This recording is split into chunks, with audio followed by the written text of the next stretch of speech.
After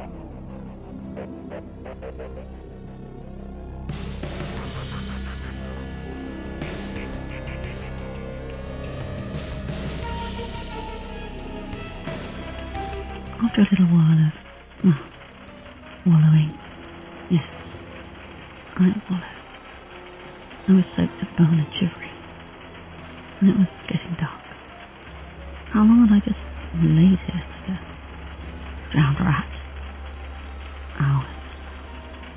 Wishing, hoping, praying, not wanting to ever open my eyes again to see the reality of my situation. Try, at least, stand up,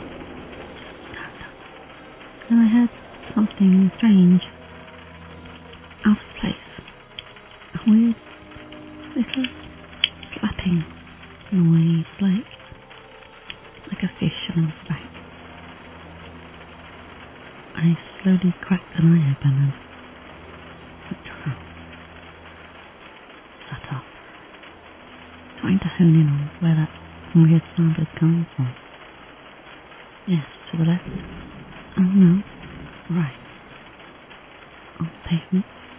Seems to be right. I scrambled to my knees on the wet road. It was still pouring, soaked to the bone. I didn't care. I was over it.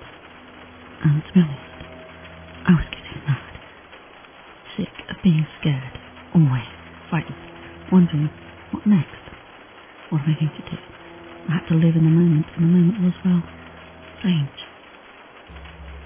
I zoomed in on the closest sound, and quietly, well, not so quietly as it happened, as my shoes squelched under every footfall towards the nearest pavement, and some rags that lay there.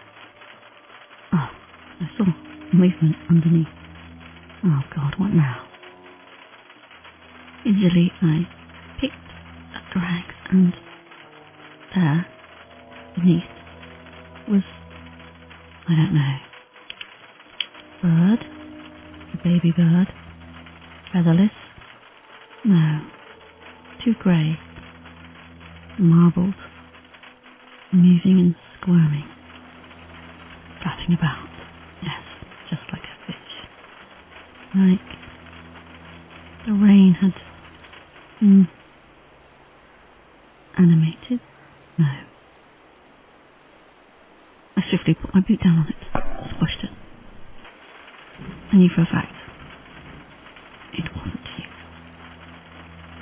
I wiped my boot with the, sticky liquor that was left on it. Funny how I knew. It wasn't right. It wasn't of this world. It began to get darker, and I saw that it was kind of fluorescent. So was the goo on my boot. I wiped it again. I looked down the long road, noticing little tiny spots of fluorescent light, moving slightly, blinking, also flapping about, I'm sure. I walked along to the next little blob of whatever, squashed it hard. I hated it. Whatever it was had taken the place of someone like me. I spent at least 4 hours travelling up and down that road, squashing each horrible little marbled thing. Of course I knew as I stood there shivering, rain still pouring down. It was useless, futile, made me feel better. My brain still wouldn't wrap itself around. The whole situation was too much for my head to bear. I could just manage this street and this moment. I walked back to my bike and realised I didn't even want to go home. There was no safety there. That street too would be filled with whatever. These little glow worms. Disgusting creatures. I turned to the nearest house and walked over to it. Smashed the window. Climbed in. I think I was on autopilot. I really did not give a shit anymore. I walked around the house in the dark. Moonlight was aiding somewhat. I couldn't see anyone. Certainly not anything glowing. I curled up on the sofa and shivered. Tried to think of... Well, no. I tried not to think.